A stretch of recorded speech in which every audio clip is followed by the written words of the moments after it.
Commander Vextor of the Andorian fleet had witnessed approximately 372 weapon demonstrations during his tenure on the Galactic Defense Coalition's Armament Review Board.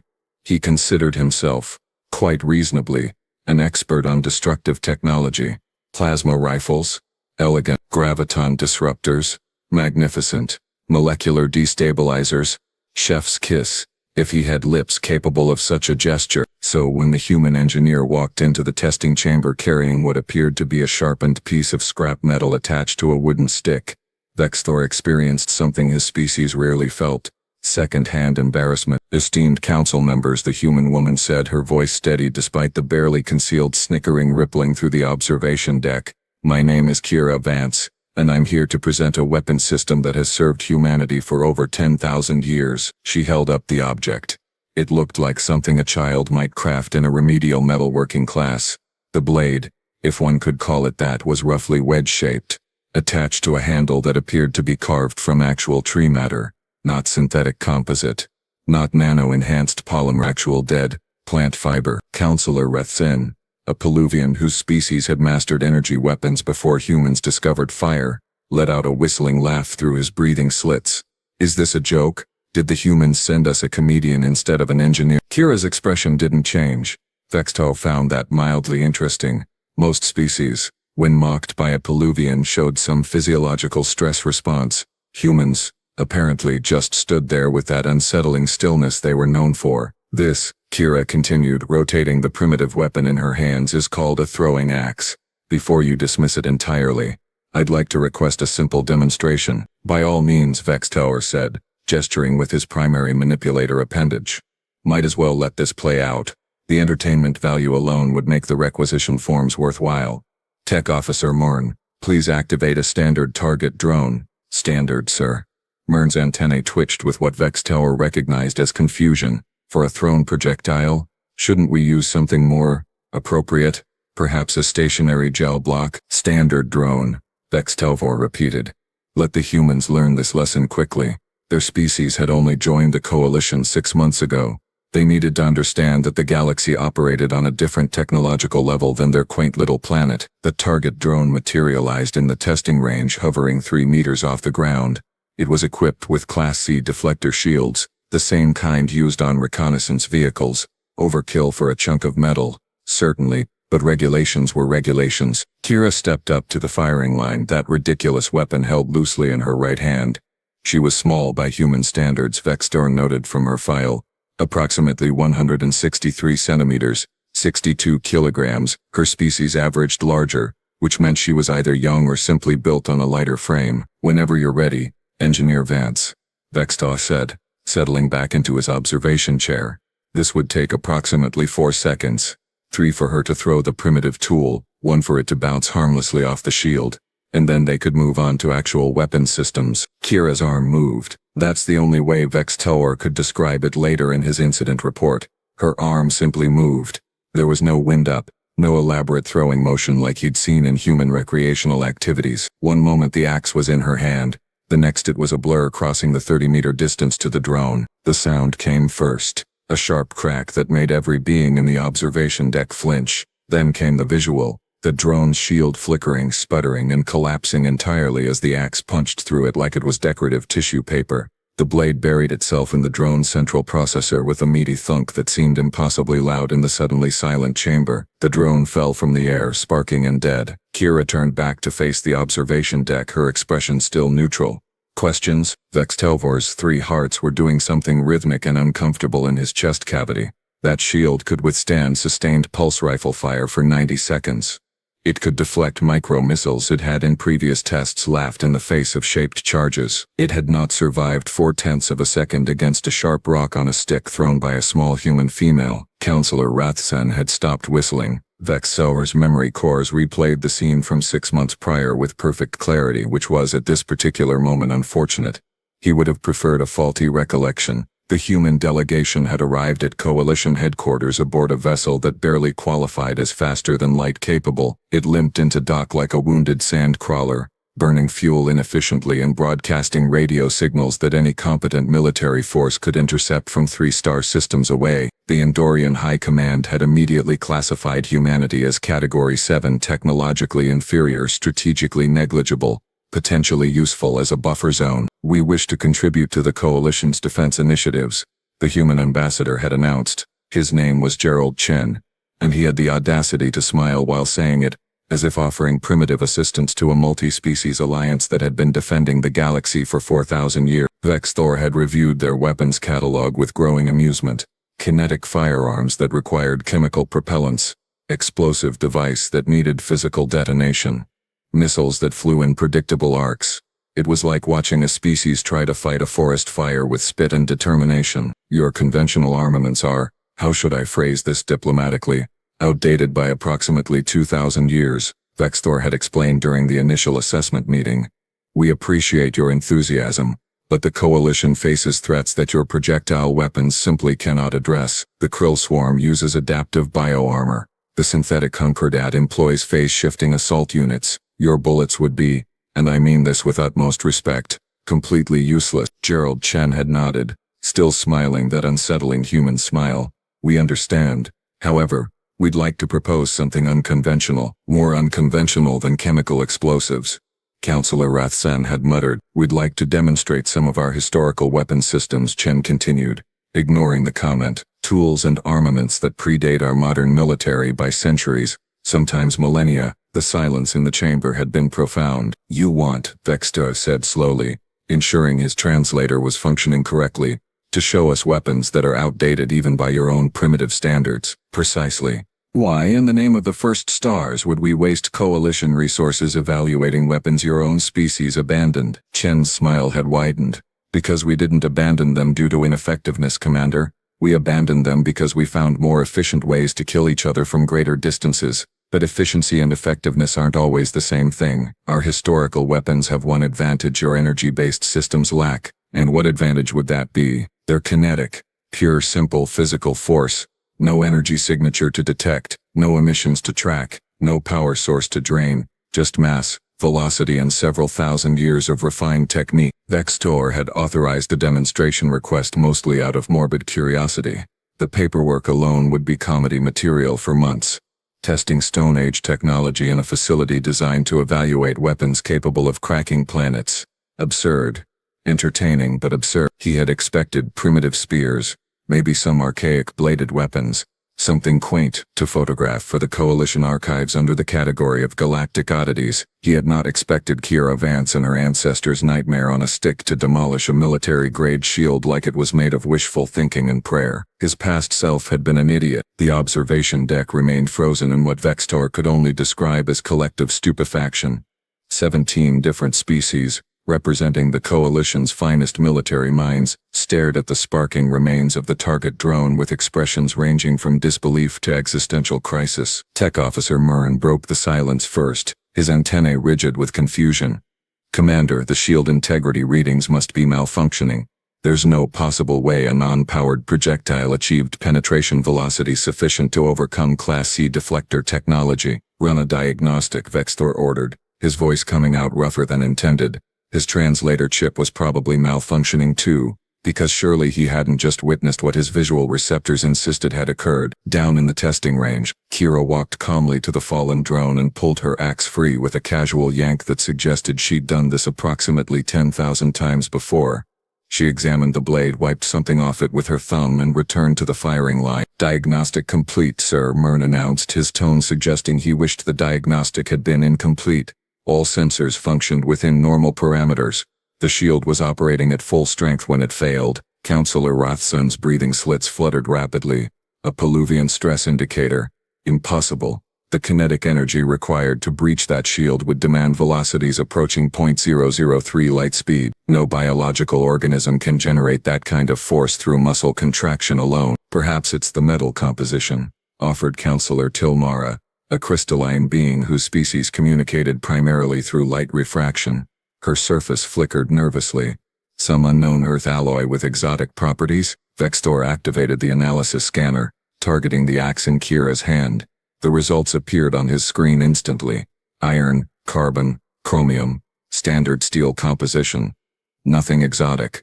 Nothing special.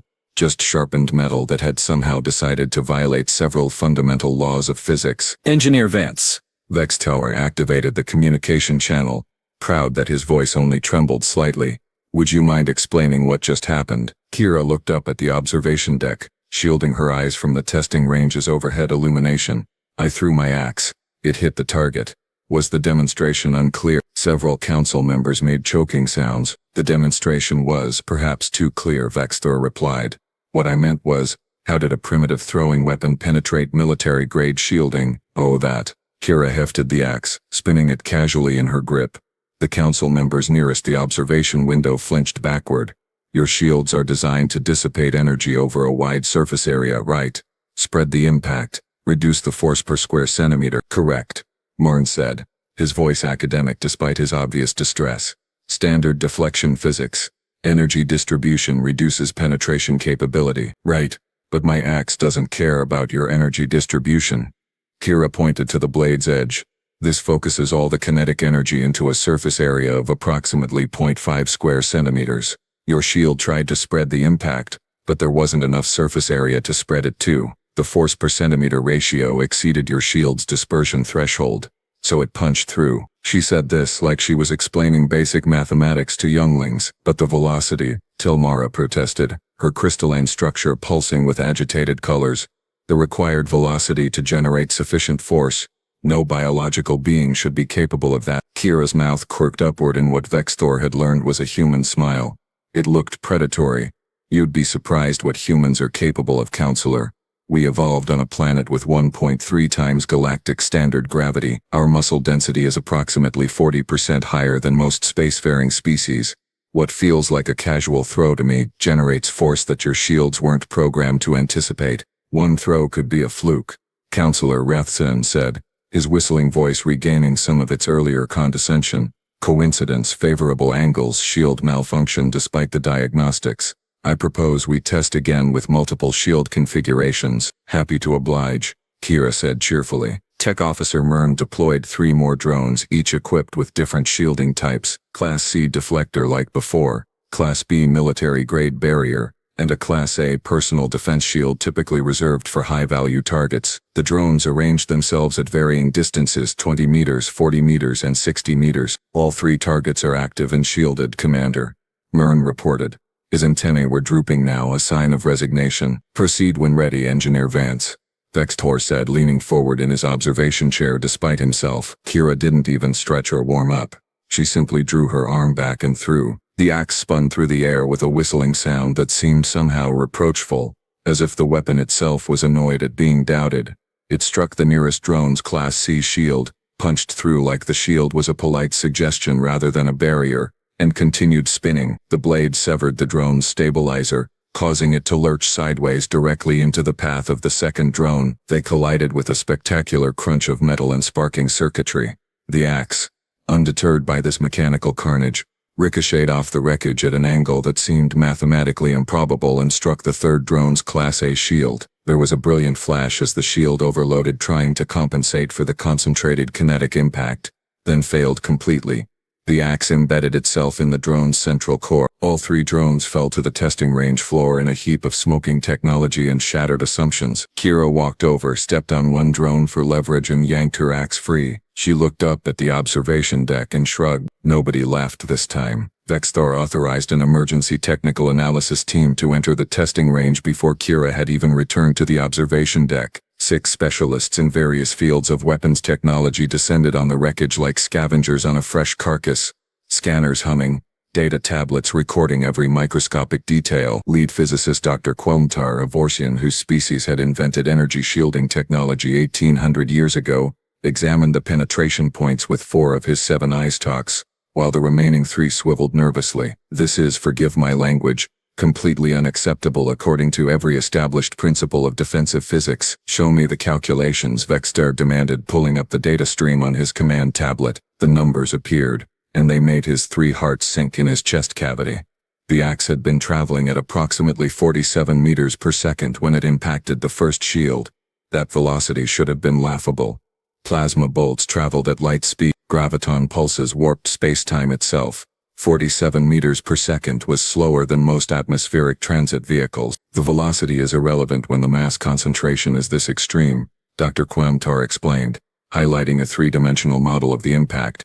Look at the force distribution. The entire kinetic energy of the throw, which admittedly is substantial given human muscle density, focuses into an edge measuring 0.48 centimeters wide. The shield's energy matrix attempts to disperse the impact, but it's designed for wide area effects, explosions, energy beams, things with dispersion patterns. This weapon is the opposite of dispersed. It's concentrated malice with an edge. Counselor Tilmara's crystalline surface had shifted to a murky brown color, indicating deep confusion. But our shields have withstood concentrated beam weapons before. Laser cutters, plasma torches, molecular disruptors. All of those focus energy into narrow points. Those emit energy signatures that shields can detect and compensate for milliseconds before impact, Dr. Quamtar countered, his eye stalks waving in agitation.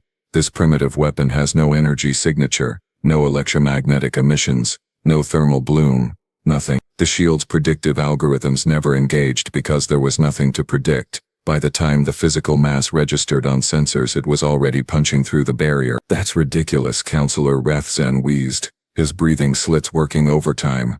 Are you suggesting that our defensive technology, refined over millennia, is vulnerable to sharpened metal thrown by hand? I'm not suggesting it, Counselor. I'm reading it directly from the impact forensics. Vexthor rubbed his temples with his secondary manipulator appendages, a headache forming behind his ocular implants. What about the ricochet shot? The one that took out all three drones. Don't even get me started on the ricochet shot, Dr. Quamtar muttered, pulling up another data stream. The angle calculations alone violate 6 principles of momentum conservation. She somehow imparted spin to the weapon that allowed it to maintain angular momentum through the collision, redirect off the wreckage at a 73-degree angle, and still retain sufficient velocity to ford a Class A shield. Do you understand how much three-dimensional spatial awareness that requires?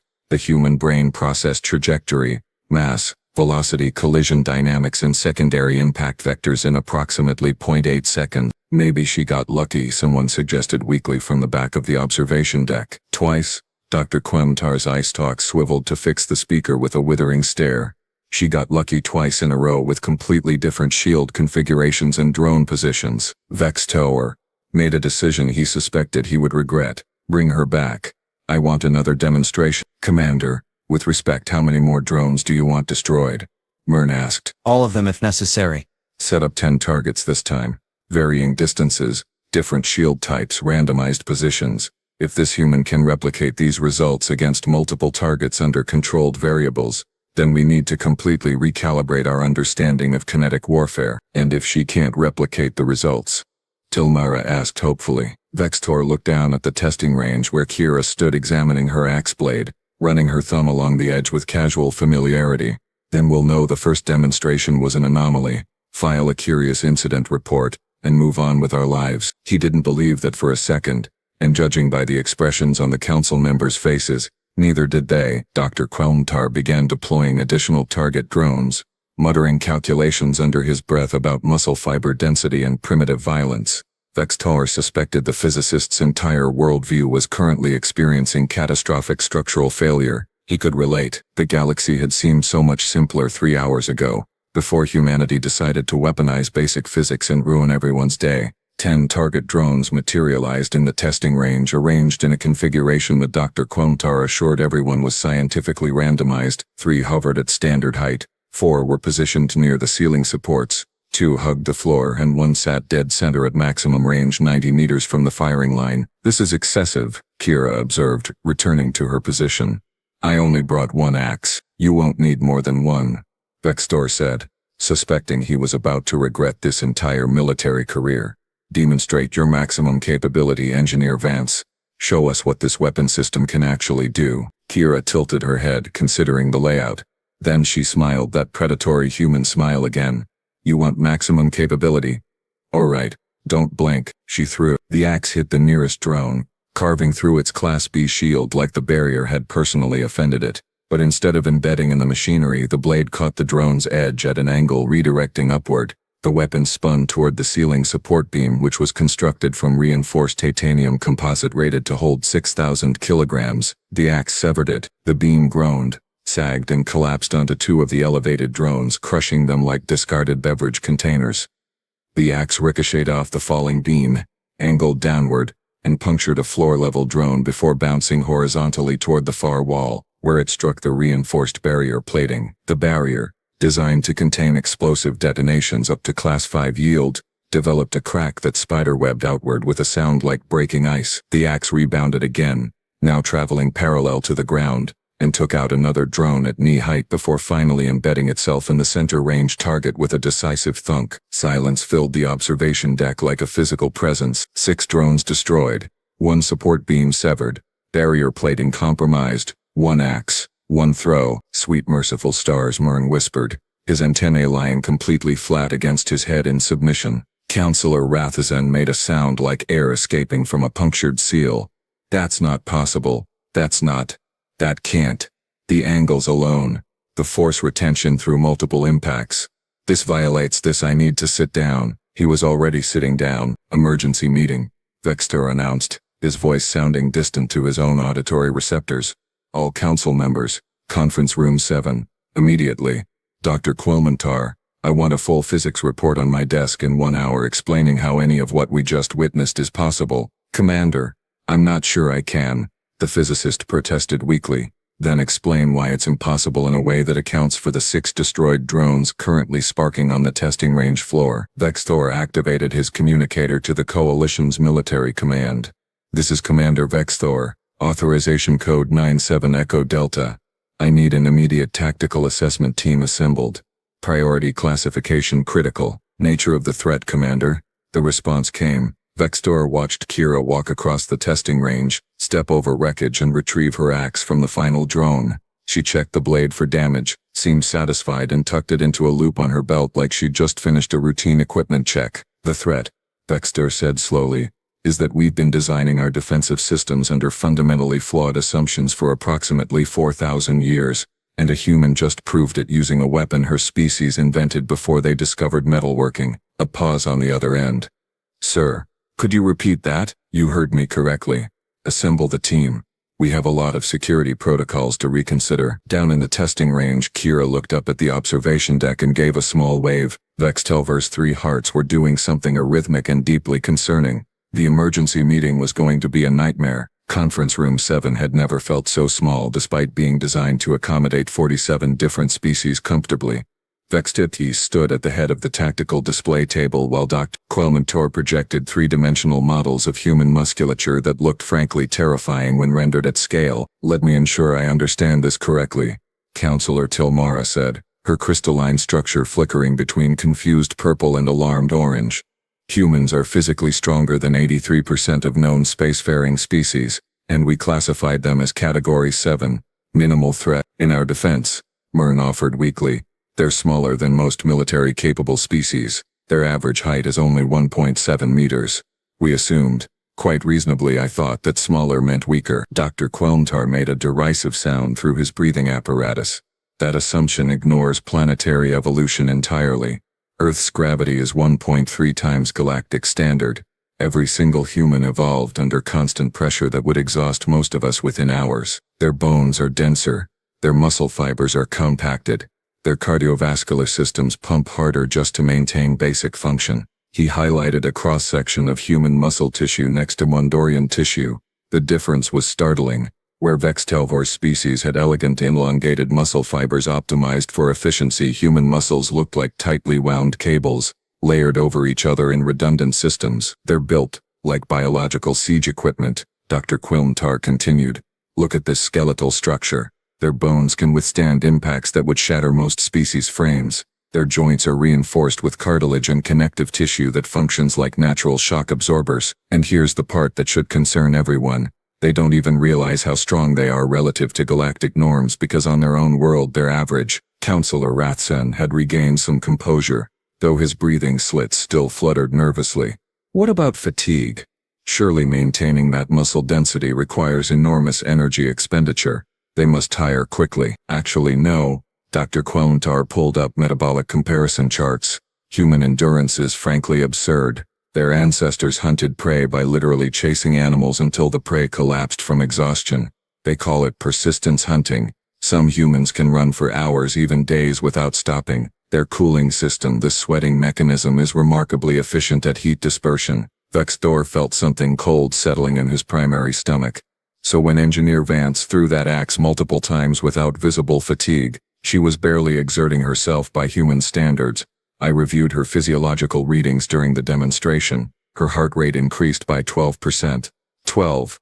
A Peluvian performing equivalent exertion would show increases of 60 to 70%. The room fell silent except for the hum of the projection system. There's more, Dr. Quomtar added, because apparently the galaxy needed additional reasons for concern. Human spatial awareness and hand-eye coordination evolved from their arboreal ancestors, tree-dwelling creatures that needed to calculate three-dimensional trajectories while swinging between branches. They can track multiple moving objects simultaneously, predict intersection points, and adjust their throws mid-motion using something called proprioception.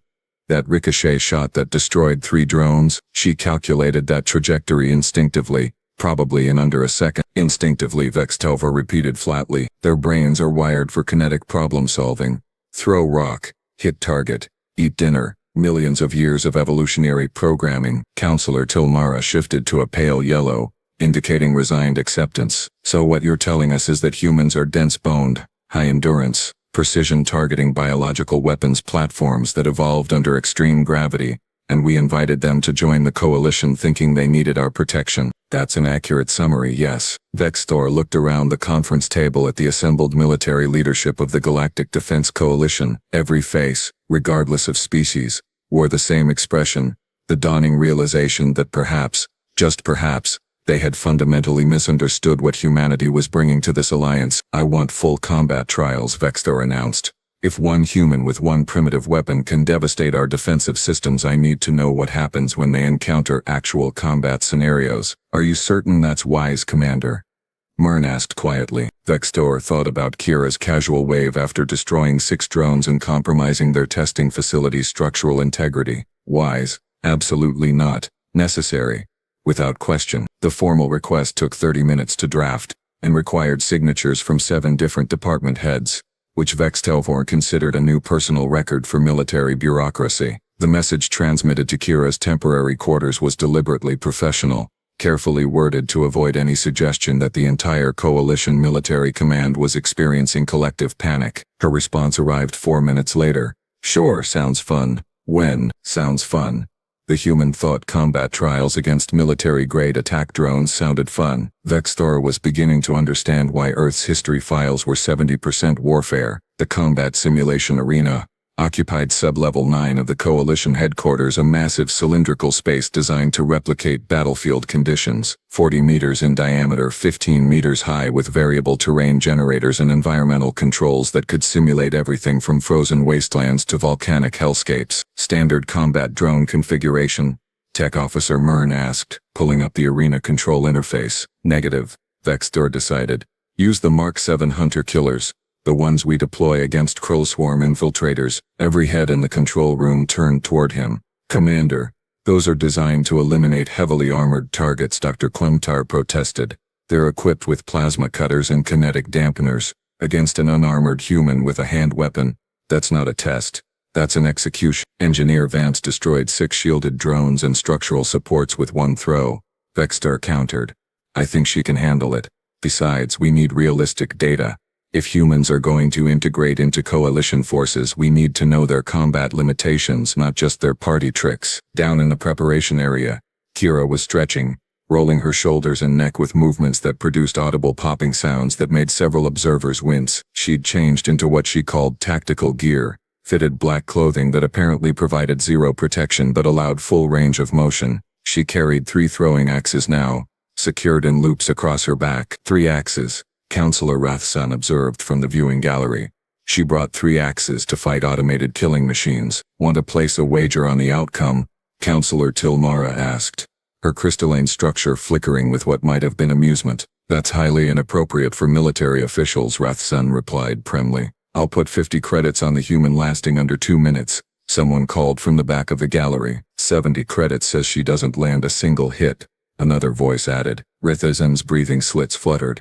100 credits says she destroys at least 2 drones before tactical withdrawal. So much for inappropriate. Vextor ignored the growing betting pool and focused on the arena setup. The terrain generator had created a landscape of broken pillars, debris fields, and elevated platforms. Cover options, vertical advantages, choke points, a proper combat environment. 5 Mark 7 hunter-killers materialized at strategic positions around the arena. Each one was twice Kira's size, equipped with articulated limbs for rapid movement, targeting sensors capable of tracking objects moving at supersonic speeds, and enough weaponry to reduce a light vehicle to constituent atoms. Engineer Vance, can you hear me? Vextor activated the communication channel. Loud and clear, Commander. Kira drew one axe from her back, tested its weight. So what are the rules? Survive a certain duration, destroy all targets, try not to damage your expensive equipment too badly. That last question was delivered with a tone that suggested she was joking. Vextor suspected she was not joking at all. Eliminate all hostiles or survive for 5 minutes, whichever comes first. Got it. Should I wait for a countdown or something? Simulation begins in 10 seconds. 9, 8, Kira settled into a stance that looked deceptively relaxed. 3, 2, 1, begin. The hunter-killers activated with synchronized precision, their targeting sensors immediately locking onto the lone human standing in the open. Then things got interesting. The first hunter-killer launched itself from an elevated platform, plasma cutter already charging with a high-pitched whine that meant imminent death for most organic beings. It covered 12 meters in under a second, limbs articulated for maximum striking efficiency. Kira threw her axe sidearm. The weapon spun horizontally through the air, struck the drone's central sensor cluster, and punched clean through the reinforced casing. The hunter-killer's momentum carried it forward another 3 meters before its systems registered catastrophic failure and it crashed into the arena floor, sparking and twitching. Kira was already moving. She sprinted toward the fallen drone, not away from the remaining 4 targets, which Vextor's tactical training insisted was completely backward. Running toward threats violated every survival protocol in the Coalition military handbook. 2 more hunter-killers converged on her position from opposite angles, a pincer movement designed to eliminate escape vectors. Their targeting computers calculated intercept points, adjusted for human running speed, and prepared to fire. Kira actually slid, dropping to the ground and using her momentum to skid beneath the first drone's plasma burst, which sizzled through the space where her torso had been 0.3 seconds earlier. She grabbed her embedded axe as she passed the disabled drone, yanked it free without breaking stride, and came up throwing in one fluid motion. The axe caught the second hunter-killer mid-flight, shearing through its primary limb articulation. The drone listed sideways, compensated with its remaining limbs, and attempted to reacquire targeting lock. Kira had already drawn her second axe. This throw was different. Overhand, with her full body rotation behind it, the axe tumbled through the air end over end and struck the damaged hunter-killer with enough force to send it careening into a support pillar. The collision destroyed both the drone and part of the pillar, which collapsed and created a debris cloud that obscured the arena sensors. I can't get a clear reading, Myrn reported, frantically adjusting scanners. The dust is interfering with thermal tracking. Through the observation window, Vextelvor could barely make out movement in the swirling debris. The remaining 3 hunter-killers had spread out, using their sensors to penetrate the obscurement. Their programming adapted to the environmental change, switching to motion detection and predictive algorithms. Something flew out of the dust cloud. Not an axe. A piece of broken pillar, roughly the size of a human head. All 3 hunter-killers tracked it, their targeting systems identifying it as a potential threat. Kira emerged from a completely different angle, her third axe already in motion. The weapon struck the nearest drone's power core, and the resulting explosion created a chain reaction that damaged the 4th hunter-killer stabilization system. It wobbled, attempted to compensate, and crashed into the arena wall hard enough to leave an impact crater. 4 down, 1 remaining. The final hunter-killer had learned. It retreated to maximum range, putting distance between itself and the terrifying human who treated combat drones like target practice. Its plasma cutter charged to full power, preparing for a sustained barrage that would overwhelm any attempt at evasion. Kira had no axes left. They were embedded in destroyed drones scattered across the arena. She picked up another piece of debris, a jagged chunk of the broken pillar, and hurled it like a discus. The hunter-killer's defensive protocols engaged, firing a plasma burst that vaporized the incoming projectile, which was exactly what Kira wanted. She'd already closed half the distance while the drone was distracted, sprinting with a speed that made Vextor's own species look positively sedentary. The hunter-killer reacquired targeting lock, adjusted aim, began firing. Kira dodged, not with any fancy acrobatics, just sharp directional changes that put her consistently 0.2 seconds ahead of the drone's predictive algorithms. Left, right, forward roll, lateral jump. The plasma burst scorched the ground where she'd been, never where she was. She reached the first destroyed drone, grabbed her axe, spun and threw in one continuous motion. The final hunter-killer had no time to process the threat. The axe struck its central processor at an angle that suggested Kira had calculated the precise trajectory while actively dodging plasma fire. The drone died mid-targeting sequence. Silence filled the arena except for the crackling of electrical fires and the sound of Kira breathing heavily. She'd survived. No, Vextelvor corrected himself. She'd dominated. The timer read 1 minute and 47 seconds. In the viewing gallery, nobody moved to collect their betting winnings. Vextor spent 3 hours rewriting his official assessment report, deleting phrases like technologically inferior and negligible strategic value, and replacing them with terminology that wouldn't make him look like a complete fool to Coalition High Command. The final report read, "Humanity represents an unconventional but highly effective military asset. Recommendation: immediate integration into Coalition Special Operations units.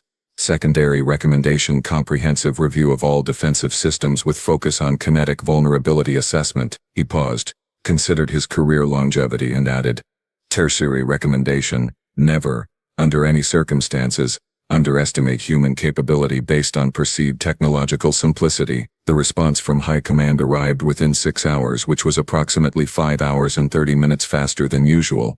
Apparently someone important had watched the arena footage. Human historical weapons systems were approved for Coalition use, effective immediately. Furthermore, and this was the part that made Vextelvor question reality itself, 17 different species had submitted formal requests for human combat instruction programs. 17. The Peluvians, who'd invented energy weapons before humans discovered agriculture, wanted to learn how to throw axes. Kira took the news with characteristic human casualness. "Sure, I can teach. Fair warning though, most species don't have the muscle density for proper technique. We'll need to develop modified throwing styles for different physiologies." "You've already considered training adaptations for alien species," Vextor said, not quite making it a question. "Commander, I'm an engineer. I adapt systems for different operational parameters. People are just complicated systems." She grinned. "Besides, this is going to be hilarious. I can't wait to teach a crystalline how to throw something without shattering their own appendages." Her official title became Combat Systems Instructor, Kinetic Warfare Division. Her unofficial title, whispered through Coalition military channels with equal parts respect and terror, was the human who broke physics with a sharpened stick. 6 months later, Vextel watched a mixed-species combat unit deploy into a hostile zone carrying a combination of plasma rifles and absurdly throwing axes. The unit designation Vance's Irregulars. They had a 93% mission success rate. Humanity had been in the Coalition for 1 year, and they'd already revolutionized warfare by reaching 4,000 years backward into their own violent history. Vextelvor updated his personal log with a single sentence. "Note to self: when humans offer to help, never assume you understand what help means." In the training facility below, Kira was teaching a Peluvian how to grip an axe handle properly. The galaxy